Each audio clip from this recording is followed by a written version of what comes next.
Pod of Thrones. I'm Jeff. I'm Jennifer. We are back. We made it. On a number of levels. It's actually been a couple weeks since we did a podcast, but in all that time, we went to San Diego Comic-Con. Hopefully, if you're following us on social media, you knew that we were going. It's been kind of a crazy couple weeks for lots of reasons that we're not going to get into. But right. The lead up to Comic-Con was like 10% of it. No.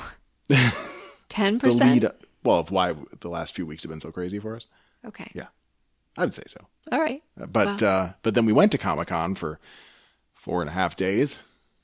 We sure did. So we are going to have lots to talk about over the coming days. If you are angry because we didn't do a podcast for the last 2 weeks, you'll have plenty to hear over the next week because I'm going to try to put something up every day till we run out.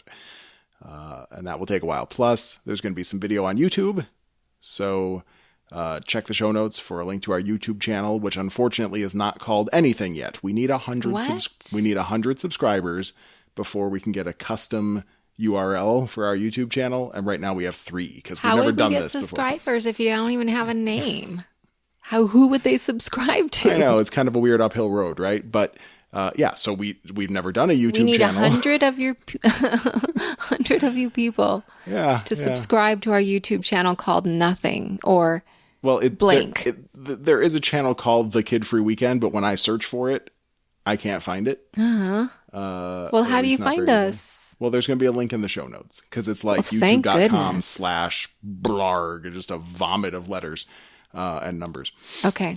But hey, guys, if you just go subscribe to our channel through the show notes, you'd really be helping us out because then we could finally get a custom URL. So that'd be nice. It's our fault. We've been doing podcasting for a solid couple years now, and we never did a YouTube channel. So our bad. Anyway, so there's actually one video already up there for a panel that this is not the subject of this panel, but it is something else that we saw that we're going to talk about in a day or two called Superhero IRL. And we did an episode about that once before from WonderCon, right? Was that it? I think it was WonderCon, like a few months back. It sounds like... Oh, it's an owl outside. Is that what it is? There's an owl. You probably won't be able to hear it. Oh my gosh. But there's an owl hooting and hollering outside our window right now. This is riveting. Yeah, well, now it stopped because it's probably talking back at us. It's like, whoop, whoop, I'm so happy there's an owl. You love owls? It's just awesome. All right. They eat rats and shit. Snakes, probably. Oh, remember that poor hawk or whatever it was on the side of the road when we were driving to Comic-Con? It was so beautiful. Dead bird on the side of the road. His feathers were so beautiful, and it was like pristine. 3 miles an hour in traffic. She almost hopped out of the car to grab a dead rotting bird carcass because it had pretty tail feathers. That's who you're listening to right now. Everybody.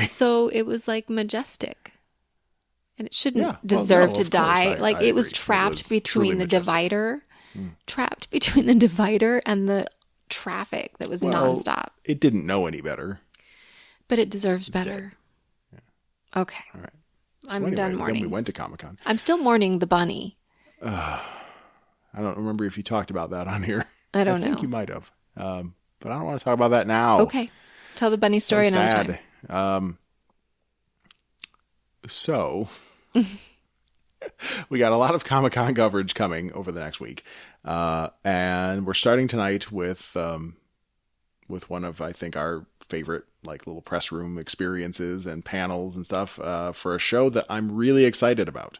It's called Bobcat Goldthwait's Misfits and Monsters, which is airing on truTV. Correcto Mundo. Yes.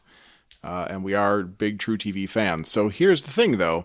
It turns out they've already started airing the show, at least according to the Internet Movie Database. Well, I didn't think it was out yet. No, it is. But they had actually shown, I guess, one episode before Comic-Con started. No, I think they have more episodes. Well, there's more coming, but I see one July 11th, one July 18th, which was right as Comic-Con was starting. I don't know what day of the week that is. Wednesday, I think. I should probably have that since I'm plugging them and all, right? Yeah. I think it'll say in the panel. Well, I was opening it right now just to see if I could find it, but... So this show, Misfits and Monsters, from the mind of Bobcat Goldthwait. Do you think people out there don't know who he is? Maybe. He was a superstar in the 80s and maybe early 90s, doing all sorts of stuff. Probably most famous for Police Academy. He was in the Police Academy movies playing a maniac that turns into a cop over time, but a maniac cop. That is not one of his favorite roles. Does he talk about that in your interview? He talks, I think he was talking to other press, and I overheard him saying that there are a few roles that he regrets. And I think that through conversations I put together that was one of the roles. I could be wrong. I've got it here now. Misfits and Monsters, Wednesdays, 10, 9 Central, only on truTV. Yes, it's right after Impractical Jokers. Impractical Jokers, who are they? We're going to talk about them plenty. So Bobcat. Yeah, well, I think my favorite role for Bobcat was probably Scrooged. Remember that one? Bill Murray? Yes, he was the guy that got fired. Yeah. And he brought the shotgun back. And everything came out okay in the end, and he got like raspberries blown on his belly. Or was it the other way around? Wasn't that a thing? Didn't Bill Murray blow raspberries on his belly? I feel like it was a thing on his belly, yeah. On Bobcat's belly. I should have asked him how that was. Darn it, if I get to interview him again. What did it feel like for Bill Murray to blow raspberries on your belly? What's Bill Murray's lips feel like on your belly? Are they soft? Are they rough? Does it keep hydrated? I bet it was scruffy. Scruffy? His chin. Mm-hmm. I bet he's got a scruff. So we had to split up a little bit. I had a different interview scheduled that'll be coming soon. But you went to a press room for the Misfits and Monsters show, and it was roundtable discussions with Mr. Goldthwait himself. We're going to listen to the audio that you recorded, of course, but any impressions to tell us before we get to that? Well, he was so down to earth and just like the cool guy next door, you know? Yeah. Like he would be an awesome neighbor. Well, you think he would be. He says he's a bit of a crazy person. But really? What kind of, you got to have some crazy. Well, he's a comedian, so he's probably damaged pretty bad in the first place. It seems like most comedians are. Like they come from a place of pain. He went to Catholic school. Oh, well, there you go. Mm-hmm. That's what it's all about. He grew up with SpongeBob SquarePants. Tom Kenny. Right, who we almost had an interview with, too, for a completely different show called Final Space. But that did not pan out. Huh. But yeah, they came up together. I think he said in my panel, too, that they've known each other since they were 6. That came up briefly. But I know that when they started off in stand-up comedy, I think Bobcat came up with his stage name of Bobcat first, just for some silly, shticky 80s thing. And then Tom Kenny was like, well, I'm going to go up and I'll be Tomcat. I can tell you why. Oh, no. Tomcat was first. Tomcat was first? And then, right. I think he was Bobcat after. Okay. Is there a story that's recorded or is it a story that you need to tell us? I do. So I recorded it. However, it was from afar. It was like another It was another intergroup. They grouped us. I'll try to pull out the audio for you. It sounds pretty. We'll try that. I'll take everything you recorded. People will love it. There's a lot. People love Bobcat Goldthwait. In fact, just tweeting that you met him and that you interviewed him, we already got some responses like, "I love Bobcat Goldthwait. I can't wait to hear this." So I'm sure people will listen. And then I'll put on the panel. So the full Misfits and Monsters panel. That was a good one. It was moderated by a comedian named Eugene Merman. Don't know if you're familiar with him. No, is he a merman? He is not a merman, which is unfortunate because there's a whole episode about mer people in Misfits and Monsters. Oh, we didn't talk about what the show is. It's like a sort of a silly-ish. It's an anthology. I don't know if it's silly, but it's anthology show. It's a satirical anthology. Right. And I think it probably has some pretty serious moments with the violence and the killing and stuff that I saw, at least. Yes. But it's also lighthearted. Definitely going to be funny. Right. It's kind of... Yeah. Yeah. It's definitely an adult show. Yes. After seeing what I saw, did you see any clips? Did they show anything? I had watched clips beforehand before I went. Room. Yeah, before press room, and I think I might have almost seen a whole episode, but I'm not positive. They showed the president one. Oh, okay. They showed a few clips in the panel, so I'll tell you guys a little bit about that, because at Comic-Con there's a very strict rule about recording the audio or video of anything they're showing on the screen. You can record all the audio from the panel, you can record all the video from the panel, but not when they put something on screen. Then all devices have to go off, which is really fun, because now I've got a bunch of like little audio files to stitch together. But they showed us 3 clips from the show, and one of them I think was maybe the same one you were talking about with the president. So the panelists, we had Eugene Merman moderating. You'll hear his voice first when the panel comes up. And then the panelists were Bobcat Goldthwait, of course. There were 2 guys. I just had it here. Jake Hurwitz and Amir Blumenfeld, who I am not super familiar with. I feel like I've heard their names, and I'm pretty sure they're YouTube comedy stars. An actress named Tara Lynn Barr, who looks really familiar, but I haven't dove into the IMDb yet to figure out why. And then Karan Soni, who you definitely know if you've seen the Deadpool movies. He is the cab driver from Deadpool. You don't seem excited. Oh yeah, I know. I love that guy. Well, stop looking at your phone, lady. I was going to look at the picture of him, but then I realized who you were talking about. Yeah, I love him. He's funny. So all these guys are only in one episode each, because it's an anthology show, and unlike something like American Horror Story, where they keep recycling the same cast as sort of an ensemble cast, this is just going to be different people cast in every episode. All right, so what did we see? I'm going to tell you this so I don't have to interrupt the audio over and over again. Every time the audio cuts out, they're showing a different clip. There were 3 I saw. The first one was the episode with Karan Soni. He's with another guy. They go to like a water park in Florida, and there's like an underwater mermaid show with mermaids dancing in the water. And I guess it's going to turn out that they're actually mermaids. And Neat. One of the guys falls in love with one of the mermaids. And so I guess it's kind of a love story. But you'll hear, I want to see that one. You'll hear in the panel at least one twist involving a jealous ex-boyfriend named Poseidon. The second clip I saw involved an episode where there's going to be a werewolf, and the werewolf is played by Dave Koechner, who, gosh, you got to know him from something. He's probably most famous from the Anchorman movies. He played he's the bald guy, the president, right? Loud, obnoxious guy. Yes. And he's in The Goldbergs. We've been watching that right? recently. He's what's her name's dad? What's her name? What's her name? Yeah. Girlfriend. Laney's dad. Laney. And The Office, where he played the sleaziest salesman around, whose name escapes me right now. Oh, he was awful. Yeah. Yeah. Which, he was disgusting. I've heard in other interviews with him, seems like a super nice guy, super down to earth.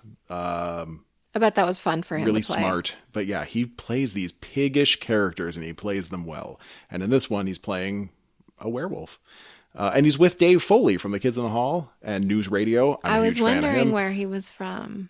You recognized him, but you just didn't catch it? Yeah. News Radio, man. We got to rewatch that. I haven't seen that show in ages. I've got the whole thing on DVD somewhere. And then, so there's a werewolf. DVD? So the actress, Tara Lynn Barr, she stabs the werewolf in the hand in the clip we saw.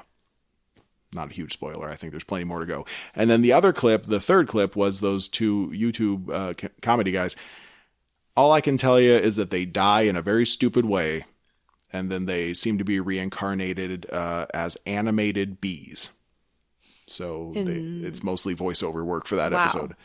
Yes, they're reincarnated as bees. I have no idea where the episode is going at all. It just seems very strange and surreal, but I'm sure I'll enjoy watching it. Okay. Yes. I didn't see that clip. So those are the 3 clips I saw. I'm sorry you missed them. You were doing something else. I don't remember what. Swimming, maybe. Or yeah. Maybe at some other panel. Laying by the pool, you know. So that's what we got. So that's the audio you're going to hear. We'll have the press room first, because that happened first in real life. We'll have the panel after that. The panel breaks a few times, and now you know what the clips were that I was watching so in nice. the audience. And Bobcat seems like a super nice guy. He realized that it was taking a really long time. Like, people were really taking a long time asking their questions. And at one point, he walked by our table with this look of, I'm so sorry that it's taking so long. It was just, it was a great look. Oh, that's nice. Yeah. I wish I could have been there. But I don't regret the other interview, which is coming soon. So we'll talk about that another day. All right. Any last thoughts, babe? Besides, I'm a bigger fan. I'm a bigger fan now. Yeah. And I had no idea that he had done so much. Like, he's got such a breadth of stuff that he's done. Writing and directing lots of films. And a lot of voice. Over. Because he doesn't do that comedy voice anymore like he used to. So he just kind of sounds like a normal guy now. You might not automatically recognize him. But he talked about that during his crazy voice? The press. Oh. Well, no, just becoming... he wanted to disassociate with that as becoming a normal person. Yeah, became older and wanted to be taken seriously. Yeah. Well, I think he's turning out all right. We can... His daughter works with him as the set designer. Oh, that's nice. And he said she's very good. Mm-hmm. And he's like, it's not like I'm doing her any favors because she's worked for tons of other people already. Okay. Cool. There you go. All right. Well, I'm looking forward to listening to it. I haven't heard that audio yet, but I'll try my best to make all of his stories audible over the din of the room. Yes. I'll try. It was a very loud room. Yeah. The panel should be a little easier on the ears, but I think it'll all be worth listening to. Yes. There's a lot of personal stories, so it's worth it. Okay. Thanks, baby. We'll talk to you guys tomorrow. Enjoy the panels. In the 70s and 60s, they could get away with a lot more than for the most part we can today. How are you thinking about it? I know you must be holding things back. No, I kind of don't, but I never have. So I've always, that's why I like things like roasts or things like that. It's just like, like, wow, what would it be like if you're uncensored? It's like, I've always been uncensored. I've always said what I wanted on stage. Sometimes people didn't like it, but that's kind of how I feel like as a storyteller. Like I did a movie called God Bless America, and I had a chance to make it, and then I was given notes about changing the content, and I just walked away, not like, I'm not going to do this if you're going to censor me. I just said, I'd rather not do this movie. Because I'd rather... Look, I've been in a lot of things that I was embarrassed of later on, and so now I'm not going to do stuff that... I'm not going to make something simply just to get something made. Like when I pitched the show, I said I want to do an anthology show, and then I was at Fox, and they said, well, what else would you like to do? And I was like, I go, that's it. And they go, okay. And then the meeting was over really quickly. So I think most people would have said, but no, I've got this idea for... competitive. It's pre-K Dancing with the Stars or something, But making a show wasn't as important to me as telling the stories I want to tell. You said that this has been stewing for about 10 years or so. Yeah. Some movies you've done, such as Willow Creek, in the meantime, right. What of those movies would have made it into this show instead of being full-length features? Well, Willow Creek, definitely. There's definitely would have been. I made that movie because initially I was going to go do a Christopher Guest type movie around a Bigfoot convention. Because I went to a Bigfoot convention and I was like, wow, I could just get all my friends, all these comedians, and we could all, because they're very. Like at the Bigfoot convention, before the keynote speaker, someone started talking about UFOs. A third of the room went, who invited this kook? And then they got into a beef because there was a cardboard cutout of a pointy-headed Bigfoot, and we all know Bigfoot's head's flat. And the guy's like, you disgust me. And he goes, why? He goes, because Bigfoot's head's not pointy. And he goes, I've seen him 3 times, and you never will because you smoke. So I thought I'd do like a comedy. And then when I went up to Willow Creek, I realized it lended itself to a horror picture, and I said to Joe Lynch, the director, and he says, no, you got to go make that because it'll be your found footage, because I have a problem with found footage. When it's done well, it's great, but when you start bending the rules of what made it great originally, it loses me. I'm also always like, well, who edited this movie? Who found this footage? You say, well, I'm sorry your family got killed, but I think if we recut it, there's a tremendous picture here, and we'll dedicate it to them. So there is a found footage there's a found footage mockumentary where it's the footage is compiled after the filmmaker is dead, but it's about there's a pop star like Justin Bieber type character, and Satan comes backstage and he goes, look, just no more singing, no more dancing. The deal's off. It's my bad. Hey. He goes, no, you want my soul. He's like, I don't know if you have a soul. So Satan reneges on his contract, and then it becomes kind of like the Metallica movie, some kind of monster. So they all end up in therapy. Satan, the singer, his mother, and the producers. You have a talented array of comedic actors with an improv background involved in scripted series. Did you leave room for ad-lib? Yeah, all the time. Especially in that one, there was a lot of ad-libbing. But I worked with, most of the folks I work with are my friends, so I try to create an environment where people can pitch ideas and be as funny as they can be, or, like Joel Murray is a director himself, so Joel shows up in this one episode with Josh Fadem, which is kind of a Jerry Lewis movie set in Dealey Plaza during the Kennedy assassination. That old trope. That wacky assassin. So, but Joel's a director, so for me not to listen to him would have been really ridiculous. You talked about the Twilight Zone. Yeah. Are we going to see any episodes from the original Twilight Zone in one of your shows? No, I mean that would be illegal. But also, I use them as a launching pad. I think it's sometimes when I watch an episode and I'll go, even as a kid you just watched it and I thought it was cool or scary or funny. But then now as an adult I go, oh, this is about the Red Scare, this is about censorship, this is about racism. So I use that as a jumping point on my stories. I go, okay, well, what's going to be my tackle? How am I going to say something? Do you have any favorite episodes on Twilight Zone? Twilight Zone, yeah, the Maple Drive one where they turn everybody against each other, the aliens, just by simply creating paranoia. That's so resonant now. What have been your favorite moments on these sets? There's a lot of them because, I am working with my best friends, so it's my poor friend Tony V, he's Neptune in the series, so he's a big Italian guy and he had to get waxed and painted blue. So I guess torturing my friend is one of the highlights. No, because he's just a funny guy. He's out in this lagoon and it's 3:30 in the morning. I go, Tony, you got to come out, you got to do this and that, and he goes, I'm peeing right now. So working with your best friends, and I got to work with Tom Kenny. He came in and did. There's an episode that's all animated, and Tommy did a lot of the voices, and it's just a lot of laughs. If you're trying to satirize heavier issues, this is going to sound really full of myself, but if you're trying to satirize things that are going wrong in our country right now, and you're trying to make them funny, and if the set wasn't a fun place, you're a hypocrite. So I try to always make it as fun as possible. If there's any kind of pressure, which there is, I try to take it on my shoulders. I don't want the actors, I don't want the crew to feel the pressure. So I ate my feelings a lot during the filming. I would just go, everything's fine, and then just lift up craft service.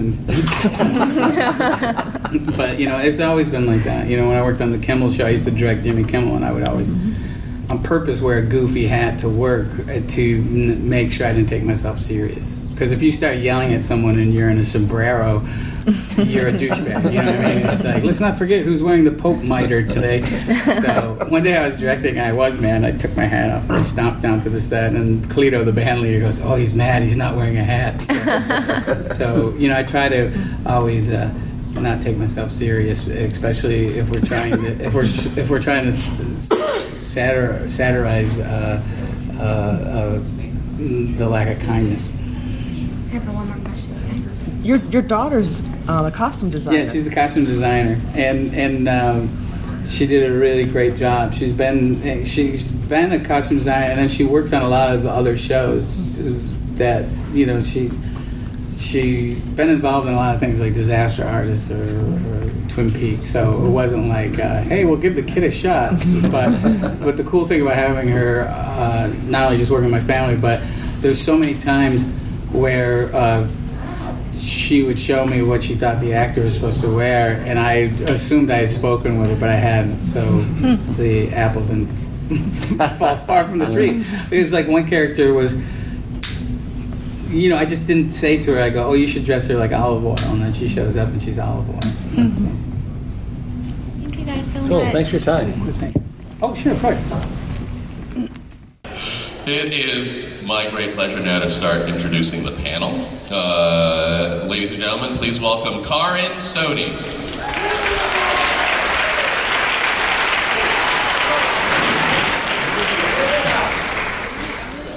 Tarlin Barr.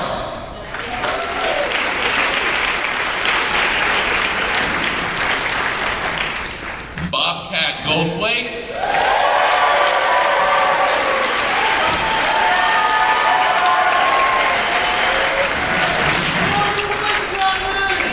Thank you for that, sir. He loves me in Police Academy. That ought to keep the gun out of my mouth later on in the hotel room. There was that one guy. Already went a little dark. Oh, by the way, you all look amazing. I'm assuming that if you forget what's happening, you just see that and you're like, you look amazing. It doesn't stop. You all look amazing. It's all uppercase. It looks like a Trump tweet. And lastly, I would like to welcome Jake and Amir.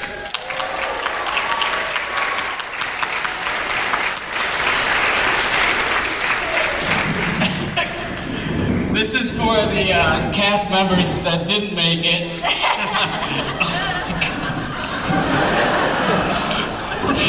We have a lot of mics here.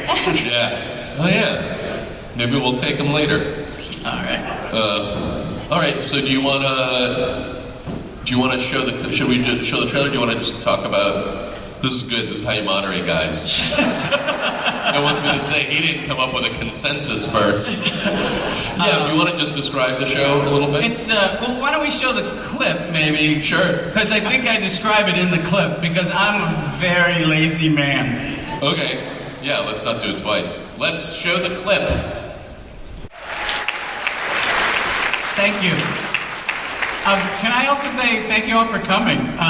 This is really a nice turnout, and I'm genuinely really happy that so many of you came. I'm new to Comic-Con, and I was afraid there's going to be 20 people in the audience, and that it means a lot, so thank you.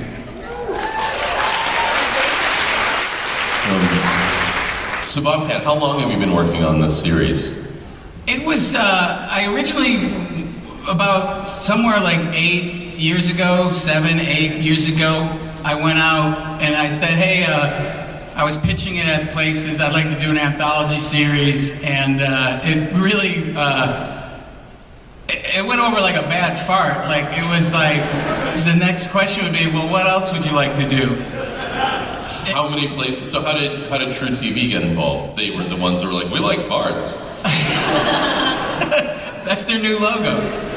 truTV. We like farts. So I gave up on the idea because I wasn't like, the idea, if you say I want to do an anthology series, and then they say, no, I guess they're used to people saying, but I can make it a competition show with children singing with knives. You just keep trying to get a show on the air, and I just said, well, no, that's what I want to do. Years went by, and Olivia Wingate, our buddy, she asked me if I wanted to do a TV show. We started pitching, and I went to True, and it went very well. The stories weren't even, I don't even think they're the stories that I ended up filming. They were just all the stories that are always kind of rolling around in my head, and I told them, and they actually asked me to stop talking during the pitch. And said, like, we're going to make it. Yeah, they said we'd like to do it, and I was like, because I just really thought it was another situation where they weren't even going to validate my parking.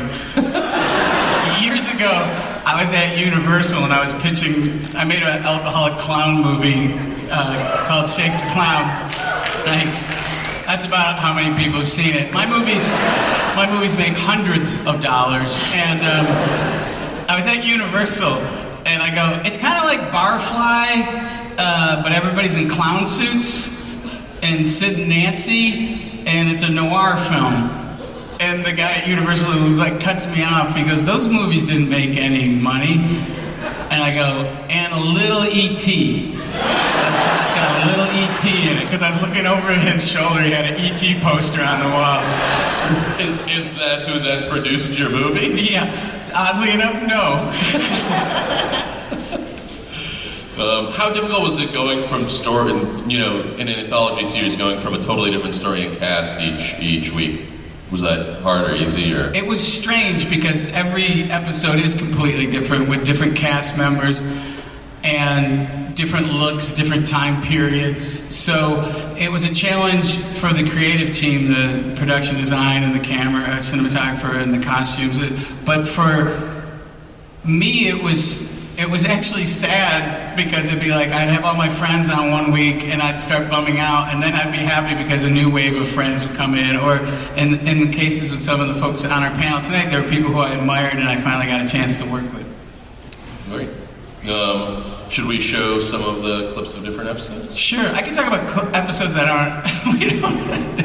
Say it again. Well, like it's mashing up genres. So there's like one episode is. I really like Frank Tashlin, the guy who used to direct Jerry Lewis's movies. So I did a Jerry Lewis movie, but it's set around the Kennedy assassination. So it's like the Nutty Assassin, it's a guy getting confused for Lee Harvey. You think I did it? Yeah, So that's the. Well, let's watch a clip. I don't think I'm helping myself. You are helping yourself, but I like that you described a thing that we will not be showing you. Well, I'm really excited. I want to talk about all of them. I know. No, we should. Anyway, Karin Sony is in this one. This is Mermaid, and we'll watch the clip and then we can talk about it. So, Karin, you filmed that in Weeki Wachee, Florida, in a state park known for its exotic mermaid shows. This is correct. Yes. What? Correct, yes. And that's probably the first time you've been there? No. You've been there before? No. Oh, okay. It was the first time I've been there. Okay. It was really great. We stayed in a Holiday Inn Express where someone had been murdered in the parking lot. Yes. A few months before. Yeah, I think you're bearing the lead. It was a stripper who killed somebody in the parking lot. This is correct. Film Florida. And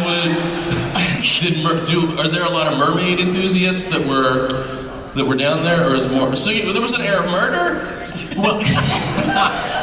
Well, basically, they wanted us, I think, to stay close to Weeki Wachee, and the only hotel was a Holiday Inn Express, and the only restaurant to eat at was at Hooters. So right. For 3 nights in a row, we ate at Hooters. Yes. And one of the mermaids was one of the waitresses at Hooters, and she said something very memorable to me, which was one of the mermaids had left to go to New York or something, and she was like, she always had one fin out the door. And we were all like, me and Sam were like, don't laugh, this is like a serious thing. Because they take mermaids very seriously. It's like hard to become a mermaid. Yeah. Watching, yeah. Like they're super serious mermaids. Is there like a mermaid code? I mean, it's an honor to be a mermaid. Yeah, it is. Right? Did she seek a better life in New York as a mermaid? She actually got legs. Oh my God. So she was happy. No, so... She wanted to go to a city where she could use those legs. Yeah, she's now a kick dancer at Radio City Music Hall. No, the Mermaid Park has been in existence since 1947. Mm-hmm. And Bridget Everett was the first non-mermaid to swim in the tank because you're supposed to be a certified diver. And no one was looking. And I said, call up Bridget at the hotel and see if she'd come by. And so she dove in. Oh, you didn't clear it with anybody? I play fast and loose with the laws. I say apologize after. Did you even have to apologize? No, there was other things that were... Manatees kept screwing up the shots. Is the park, is it what's... It's an open spring, so... Right, so anybody can come by. Meaning animals. Yeah. Like alligators? Yeah, I mean... did you know that story? Yeah, I can't tell the story and not look like an a-hole, but later on in the episode, we find out that Bridget used to date Neptune, And she's on a date, and Sam's pushing her in a wheelchair. Then Neptune rises out of the water, and he's like, "Hello, whore." And she's like, "That's my ex. Just keep going. This is what he does." But what I didn't know, well, I did know. Okay, so there's alligator warning signs. And I took them down while we were filming. Because as someone who used to be in front of the camera, I know I wouldn't want that in my subconscious as I'm acting. Right. Why make actors unnecessarily nervous? Exactly. It's a little thing called professionalism. So manatees kept blocking the light that they would swim up. And then and the producer's like, "What are we waiting for?" It's like, the manatees are in the shot. So the next day, Bridget and Tony V, who played Neptune, they're going, manatees are endangered because they get hit by boats and alligators. And I go, yeah, funny you should bring that up. Okay, I don't normally endanger my cast. Yeah. You had probably a guy with a rifle ready to step in. Yeah. No, what I would do is I'd go, cut, and then I'd walk to the shore and I'd look. Okay, let's go again. Now, how was this role approached to you? Did anyone say anything? Just with like a bag of money that appeared in my apartment. Do you like Holiday Inn's Express? How do you like fried pickles? No, I was given the script and I really liked it, but I didn't really want to go to Wikiwachi because I knew I would never go otherwise. So. Were you surrounded by real mermaid enthusiasts?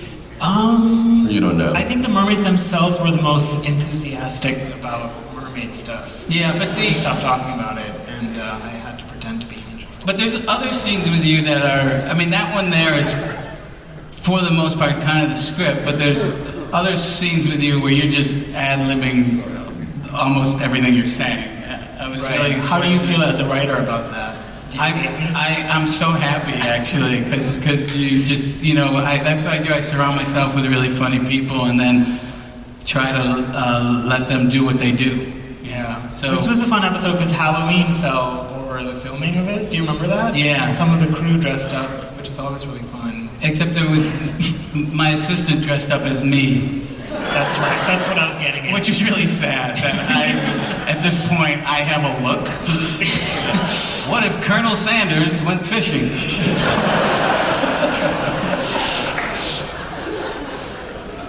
Let's see the next clip. This is an episode called Face in the Car Lot. We'll watch the clip and then talk about it. So, Tara, this is it's one of the more political episodes. I don't see that. No, where did you see that? Just that he's. Yeah, no, I agree with you. Yeah, and you worked with Bobcat on God Bless America. Yes, I did. So how was this? How was working on this? Thank you, person. Thank you, sir. It was great working with him on this. I think the last time we'd worked together, I was 17. Yeah. And so I was kind of just like itching to work with him again. And this, the content on this felt very relevant to our current situation. And Tara is a bit of a spitfire, so I just like the idea of her playing a sassy cub reporter. It just I saw her character almost more like His Girl Friday or something. So that's right. I saw Robert Redford in All the President's Men. Yeah, is it a mashup of sort of All the President's Men and basically a werewolf, or is there another? Yeah, All the President's Men and A Face in the Crowd, obviously, and I'm trying to think what else. I don't know. And we just told Tasha, we were like, the most unflattering clothes you can find, throw them my way. We should say Tasha's my daughter. She's the costume designer on the show. And it's pretty funny working with her because, often she'll dress people the way I had in mind, and I forget to have the conversation with her. And the other thing is there's an episode where Seth Green plays a voiceover actor, and the bear that he does the voice of comes to life and tries to kill him because he hates the way he makes him sound. The animated bear comes to life. He's like, why you gotta make me stutter? That's something funny for kids to laugh at. And he's like, it's a tradition. Porky Pig, Daffy Duck, Hugh Grant. And the bear tries to kill him, and he can't escape this bear. And I thought I was loosely basing it on my friend Tom Kenny, who's the voice of SpongeBob and a bunch of other things. I've known Tommy since I was 6. And then it was my daughter who pointed out, she's like, this is about you, having this character that you can't escape. That's not really what she said. She goes, it's about you, dummy. Thank you for not cutting off your tongue and instead just going into movies. Yeah. But Tara's, often I have people that I work with, and I just try to keep working with the ones, because they usually end up becoming friends in the process of making stuff together. I actually really appreciated you considering me for this role, too, because I don't often play adults. Maybe someday. Yeah. But so far, I've not been lucky enough. But this role felt like a perfect, like you can be sweet and young and also be really smart and determined and hard-headed and believe in aliens and Bigfoot because we contain multitudes. Multi-universes. See, this is why she had the part. Because I can talk out my ass for days. No, because there is like the world hasn't crushed you yet like it has me. I feel you're a good doppelganger for me, even though we don't look alike at all. I think you're me before I had it beaten out of me. So watch the show Wednesday nights, 10 o'clock on True. Let's watch the final clip with Jake and Amir. Buzzkill. By the way, this clip, it's not fully done, but we're still going to show it to you. So when you see it, don't be like, why don't they add sound effects and stuff? Anyway, I was told to say that, and you get why. So now let's watch the clip. So how was it working in both live action and animation for that episode? It was great. It definitely made the working day shorter because we shot for 4 hours, and then I was like, all right, the rest of it will be in a VO booth back in LA. Let's call it a wrap right there. So that was convenient. Yeah, but then it was intimidating because we got into the VO booth and it was me and Amir and Tom Kenny. Yeah, and Dave Bowe. Yeah, so, but those guys were super helpful because it's just Tommy and Dave were really helpful with stuff that you don't think about when you're acting, doing animation. It'd be something just like, remember when you go, oh yeah, when I was getting electrocuted. He goes just like this and talk. Yeah, it's really true, because I was trying to sound like I was screaming. I was like, it's like, go like this. And don't give them all the secrets. It was, so I should have laid down a little bit. So Amir's character is insisting that he's changed his name to a DJ name of Mothman 3000. It's true.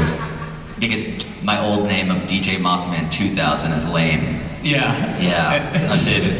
And they're a trans trap pop whatever you trans trap pop punk folk duo. Yeah, that's what it was. Do you guys play music? Trans pop. Do you play music?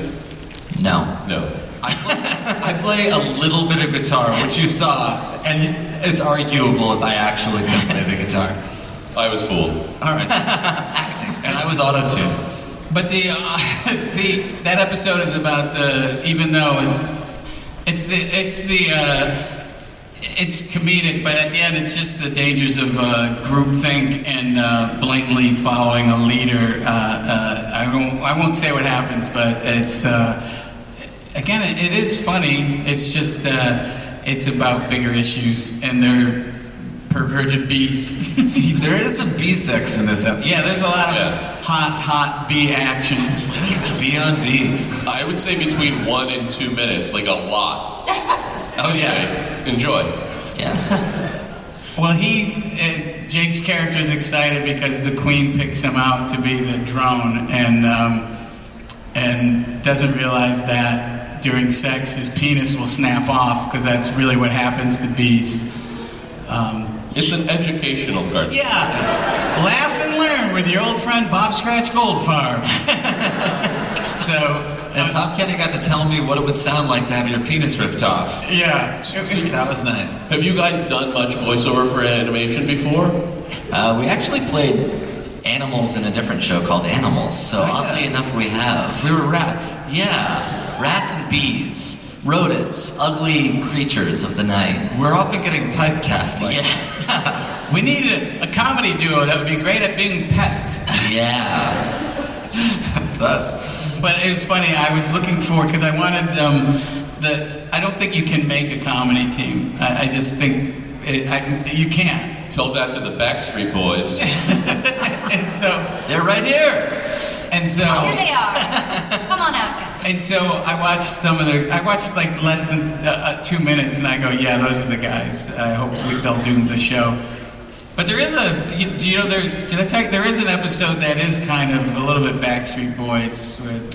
Oh yeah. There's Michael Ian Black plays Satan, and he shows up. There's a Justin Bieber type character, and he shows up backstage, and he says, no more singing, no more dancing. I'm sorry, my bad. I just can't take it anymore.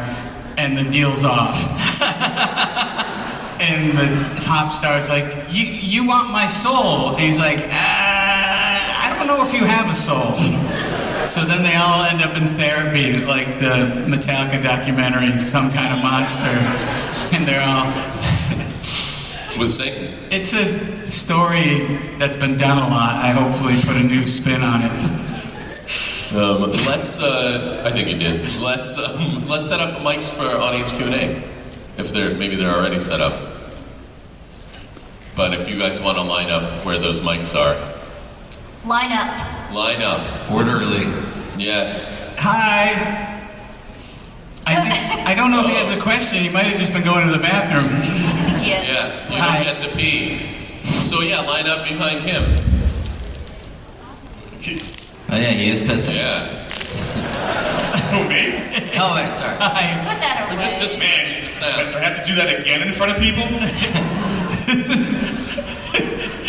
This is like mayhem. Someone should be playing yakety sax right now. Dude, it's like you have to tell the person what the question is, so they allow you to ask the question or not. I didn't. And then they have to corral the people like animals. Oh. I like the dramatic spotlight on it. I know. Yeah. Dude, this is like I'm playing on stage. Very cool. So I wasn't familiar with that. What is your question? My question is about the music or the sound for the show, and if you need any. Whoa. I'm a composer and a music supervisor for Nickelodeon. Oh, wow. So did you ever have a need for any music for this? Well, yeah, Evan Schlatter is my composer, so yeah. we have, each genre is really cool because he could do different types of music, so each episode was different, but we certainly got a lot of use out of a theremin. He really did. Yeah. Hi. Hi.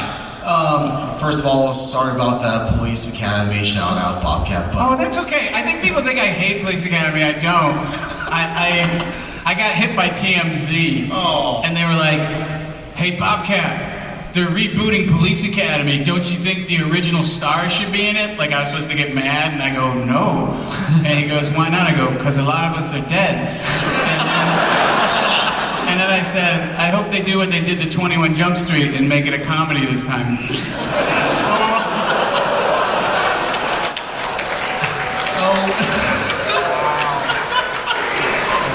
And I said, I don't know if this is a good time to be doing wacky movies about the police. And the kid's like, why? And I go, because they're killing civilians now. What's your question? Hi. You already got an amazing answer. So if I recall, Bobcat, I do recall that you were on a movie called Freaked, and I did. Oh, sure. I did like you as Mr. Talkhead, by the way. So did your inspiration for your show come from your time when you're on a satirical movie like Freaked? No, but I love being in that movie. I just had a small part where I played a sockhead puppet, and my half a day on the set, no one told me, how can I say this? Mr. T's in the movie playing a bearded woman. And he's nice, but he's a little bananas. And no one was sitting next to Mr. T. I'm like, I'm going to sit next to Mr. T during lunch. And he started preaching to me about the good news of our Lord Jesus Christ for 45 minutes. Let's roll the clip.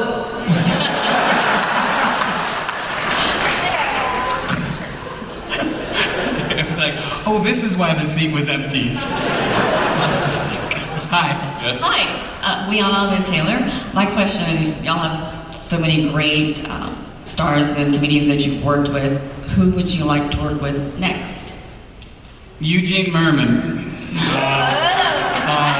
Serious. I love Eugene. It didn't work out on this bunch because of our schedules, but I don't know anyone funnier. I just love him. This is a great guy. Ouch. Cool. No, but seriously, I thought what he said was actually very nice. No, but seriously, I don't even know anybody that comes close. I mean, he's the best.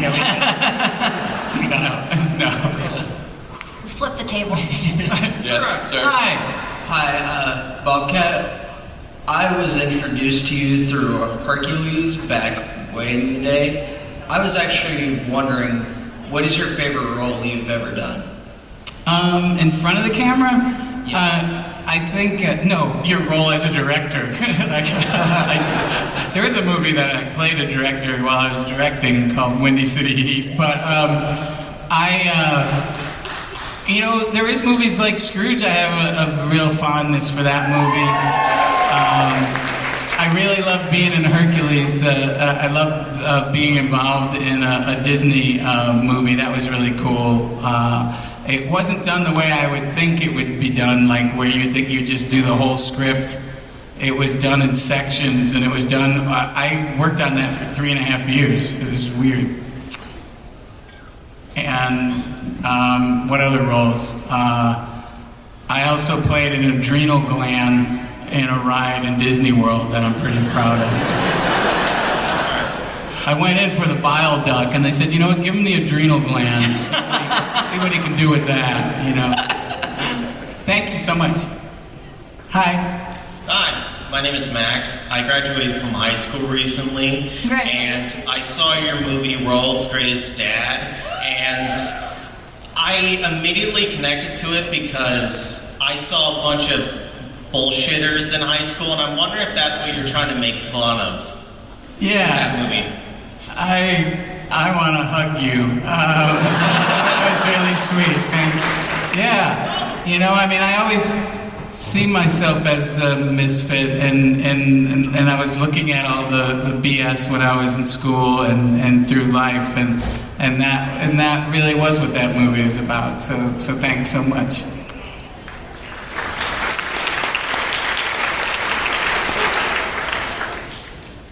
Hi. Hello. Hi. I'm a really big fan of all of you guys. I love what you've done for comedy. But I have a question for Bobcat. You earlier mentioned Windy City Heat. Yeah. Which I think is the funniest movie ever made. My friends and I have seen it a billion times. Thanks. Do you think there will ever be a sequel to that movie? I don't know. You know, sometimes people talk about that. I would never say never. For those folks who aren't familiar with it, it's very complicated, isn't it? Oh, sorry, you're not on a mic anymore. He just said no. The weirdest way. We don't want them to ask anything inappropriate to Bobcat Goldthwait. I'm going to be offended. Why did you set the Tonight Show on fire? I'm out of here. Why do you wear a hat? Are you bald? I think the answer is probably not, but you never know. He's the Bobcat Whisperer. Thanks. Hi. Hi. My name's Tim. I just was wondering if the show gets another season. That sounds so weird. If the show gets another season, do you plan to do some of the other projects that you've had trouble finding funding for, like your pro-choice horror movie? Yeah, I mean, I have a lot of scripts that I wrote. He's talking about, I wrote a zombie fetus movie called Ankle Biters. Because there was this minister in Wisconsin that had stolen fetuses and then gave them Christian burials, and I just thought, well, that writes itself. So I hope to make it. It's the most goriest script I've ever written, but you know, I've also flirted with a pro-choice musical too. So I have a lot of ideas and a lot of scripts, and I just keep. I treat them like planes, you know. I try to land them when I can, you know. There's certain movies I've been trying to make for years, and I usually get to them. That was part of why I was really thrilled that True gave me a chance to do an anthology series, because there's so many stories and so many types of movies and things I want to create that now I get a chance to do through this series. So I appreciate them taking a chance on this show. You know, Amir and I would be happy to voice the fetuses in Ankle Biters if you need some. Really? Yeah. If you need one of the fetuses to be particularly friendly, let me know. I'm the friendly Russian fetus. Yeah. Hello, sorry I'm gone. But you know, sometimes people like go, aren't you afraid of telling your ideas publicly? Like someone will steal it? I'm like, if you can get a zombie fetus movie going, hats off, I'll be there opening night.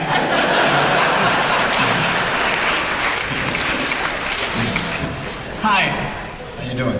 Great. I wanted to say one of my favorite lines from a movie is the one that you did with somebody called IXII. I think that's hilarious. Oh, okay. My question is, a lot of those stories we saw were kind of out there. Do you have one story that's so far out there that you're even afraid to bring it to the powers that be? Did you hear the zombie fetus one you just mentioned? I don't think that he's afraid to bring any stories, but some people won't let him make them. No. I have to say that they really truly let me create the show I wanted to. So, but I also know some things would make more sense as a movie, and you know, and I just. All the ideas, I just treat them all equally, but, you know, it's for you guys to decide, maybe I don't want to see that. Hi. Oh, hello. To everyone sitting at the table, I just want to say that I really enjoy everyone's work here. Jake and Amir, thank you for getting me through college. I didn't fail out. That's awesome. I was that guy's tutor. Mr. Goldthwait, my question is for you. What were the challenges with putting together a series of episodes versus shooting like an individual film? It was just the fact that everything changed week to week. Do you know what I mean? So tonally, everything was completely different all the time. So you couldn't get ahead. It was like shooting a new pilot each week. But that's what I like as a storyteller. Trying to create challenges for myself, so that's what's exciting. So it was a little weird, but at the same time, that's what kept it fun. It also hurt our feelings when you would get really excited for the next episodes to come in. Or maybe that was just me, I don't know. Because you would start talking. I would start talking in front of you, and I was like, that sounds great, Bobcat, thanks. Did I do that to you, Card? Oh, yeah. Were you like, you're cheating on us? Like, oh, Danny Pudi's great? I'm sure he is. That's great. No, but he really was. He was like Eugene. No, yeah. Did you really think when I mentioned Danny, were you? No. He was great. He shot the one before we did. Yeah. Danny is...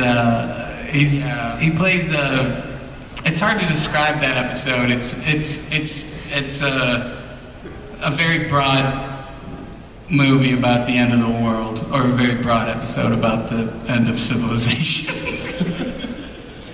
I can hear the laughs already. All done with the meeting there. Q&A. So I guess we could do final thoughts. Or are we just now into the A? We're now into just answers. They're signaling. Dude, how long? Did we already finish this? I think. Yeah. Oh. I see you giving me symbols, but I don't know baseball. I think you made a touchdown. I'm not quite sure.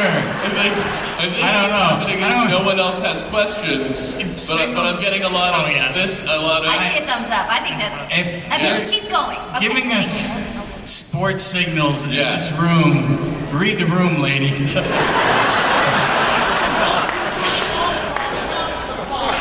What's that? Yeah, well, this is my first Comic-Con as a guest, and it's I'm very flattered that Comic-Con had us.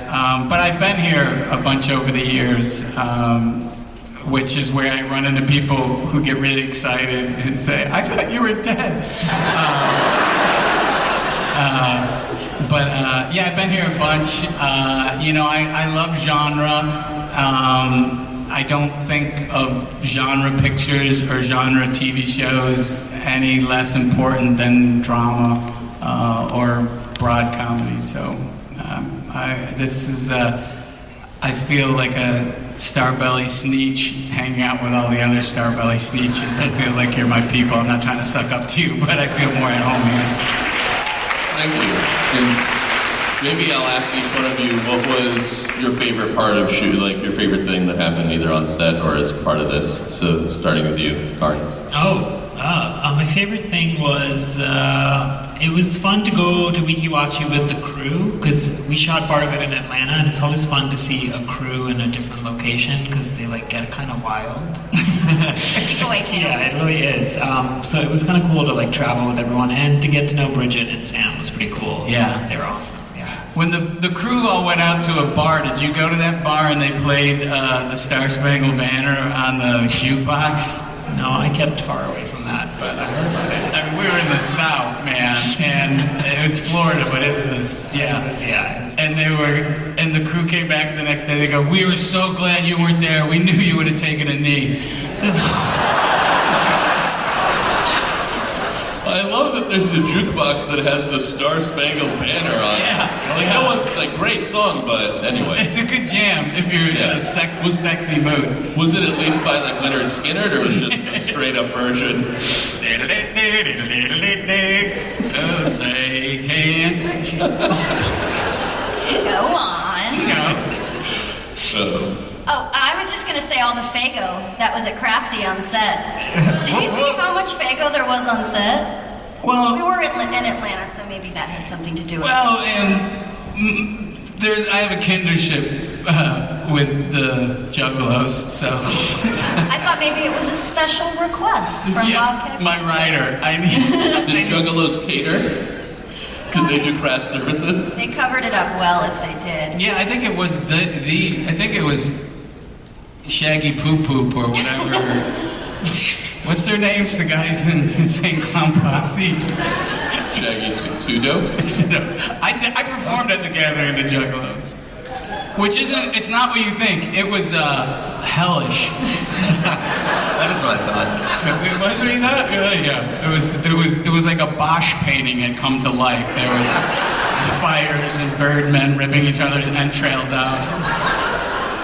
And Jake Amir? I think for me it was, the mere fact that Bobcat watched our dumb internet videos was very exciting for me. And then that you wanted us to use that and to improvise when we were on set. People have told us that before. Then after we improvise for a little bit, they say, "Actually, we'll do it to the script." Were you happy when you saw the assemblage of the episode? How much of your riffs are in there? Yeah, you left so much of the stupid shit that we think is funny in there, and I think that's really great, and I appreciate it. Oh no, like I said, I saw you immediately. You made me laugh, but I was also like, I was like, yeah, those are the guys. And then a little bit of jealousy because I always kind of wished I had a partner. Like, you know. I'll ditch this guy in a fucking heartbeat. Wow. Honestly. He's gone. Yeah. You and me, dude. He's not kidding. This is crazy. Leave. Right now. Your routines will be like, say, Bobcat, how's your colon? You have to aim it a little older, skew it a little. I love it. It's a sad day when you get your first invite to join the AARP. I'm 56. I'm like, don't push it, guys.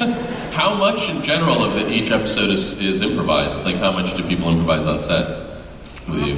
Most of the time, I encourage it. You know, because I surround myself with people I trust and that I admire, and so I always ask for their input. You know. And certain episodes are a lot more improv just because, you know, one's a mockumentary, so it lended itself to all, you know, most of it being improv. But yeah, I don't sit there going, oh, my precious words. You know, I'm more like, paraphrase this how you would say it. And I think that helps. So an actor can either say the script or, you know, it avoids paging Mr. Herman, Mr. Pee Wee Herman, you know. Right. Well, thank you all for coming, for doing this panel. Thank you guys so much for coming. Please watch the show. It is Wednesdays at 10 p.m. on truTV. It's wonderful. It's a wonderful show. So thank you, everybody. Bye-bye. Have a nice time. Thanks.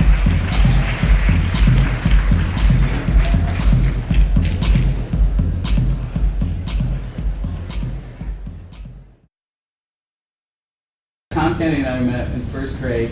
I was dragged out of my class, went to Catholic school. This nun was sobbing, and I was sobbing. She was like, I can't take him anymore. And I just was back crying because I thought I'd never see my friends again. And Tom Kenny thought it was cool that I could make a grown nun cry. That's how he tells it. And I remember meeting him. He introduced himself.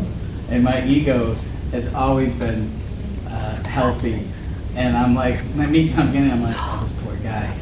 I gotta be his friend. This guy's a loser. He's doomed. Because, you know, even then he had like orange rimmed glasses and he weighed about 30 pounds in first grade though. Is there anything in the show you want to pay homage to but haven't yet found the right way to integrate it?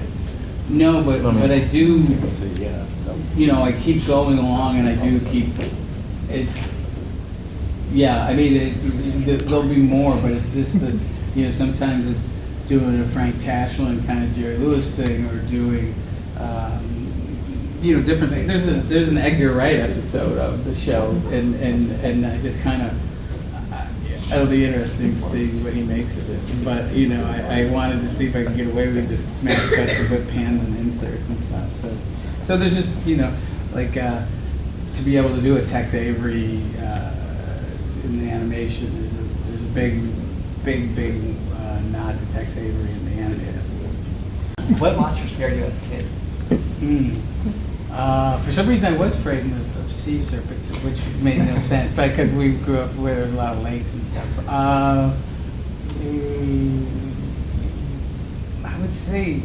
I would say truly what scared me was serial killers, because my dad took us camping when the serial killer broke out.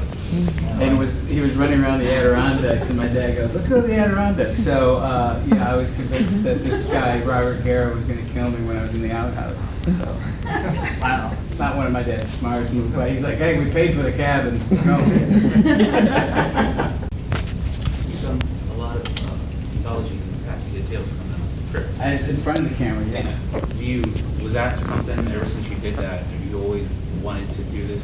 Like, was that? No, this sprung out from truly realizing that I wasn't going to be able to tell all the stories that I wish I could in long form. So that's where it came from. But I love doing Tales from the Crypt. You know, this was Frank Darabont wrote the script, and Richard Donner was the director. And Richard Donner was like, kid, you want to, he's a bigger than life person. Kid, you want to know how to direct? I go, yeah. And he takes me to his trailer, and I'm like, wow, Richard Donner's going to teach me how to direct. He throws me a pillow, and he goes, take a lot of naps. And so I took a nap in his Easy Boy while he laid down. And so I told him that story recently. He goes, "It's true." And I go, "I've never been able to lay down during filming. My movies make hundreds of dollars."